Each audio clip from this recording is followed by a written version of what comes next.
As early as the 17th century BC, there was already a settlement of some significance at Athens.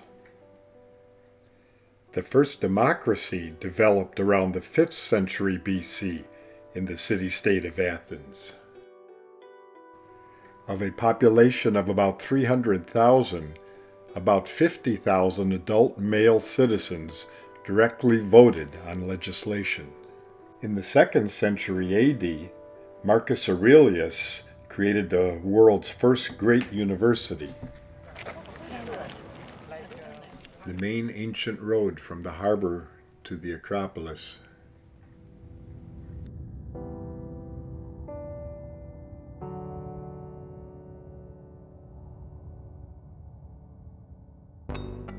The theater of Dionysus from 333 BC replaced even earlier theaters built in the 5th and 6th centuries BC.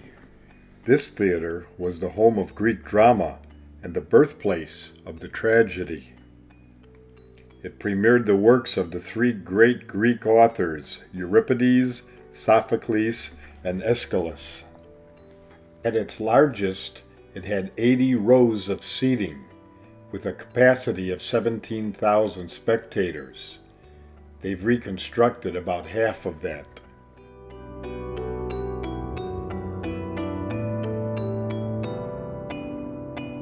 If Paul came from Macedonia with a ship, most probably he would have landed somewhere there, and then he would have come, he would have done the last 7 kilometers on. So that is the port, the main asset of the Athenians at the time.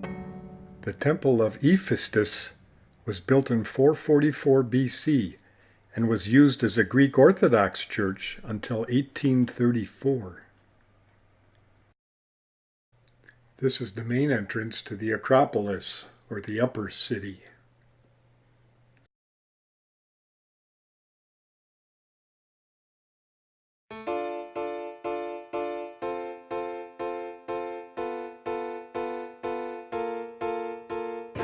First view of the Parthenon.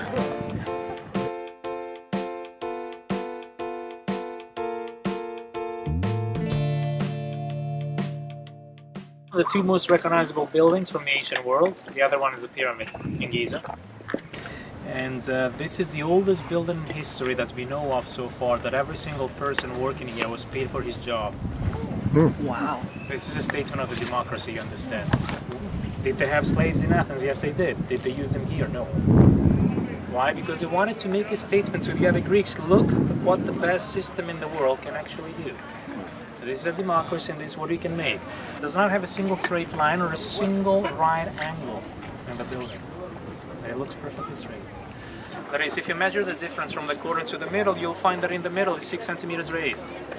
And the same thing on the long sides, but this time is 11 centimeters raised. What I'm saying is that if you throw a ball right in the middle, at some point it will choose a sign and it will roll down. However, the Parthenon is erected on 3 vast platforms, each 20 inches tall.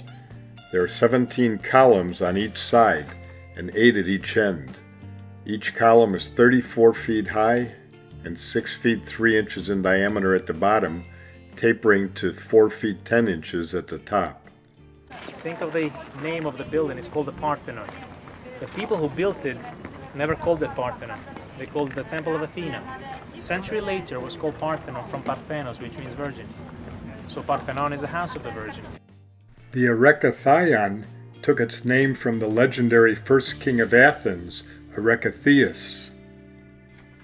The south facade is the best known because of its use of 6 female statues instead of pillars to support the roof.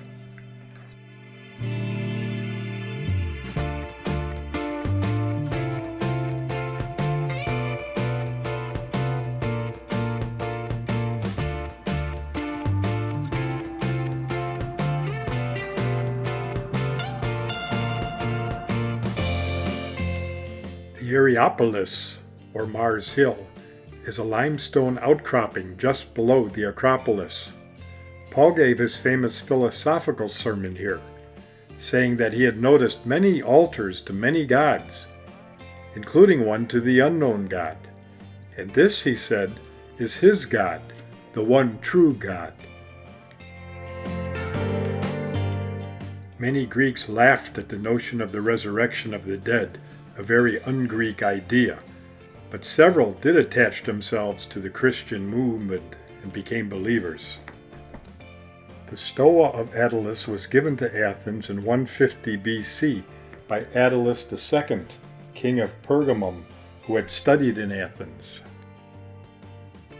The building was a meeting place and also a large shopping mall with 21 shops on each of the 2 floors.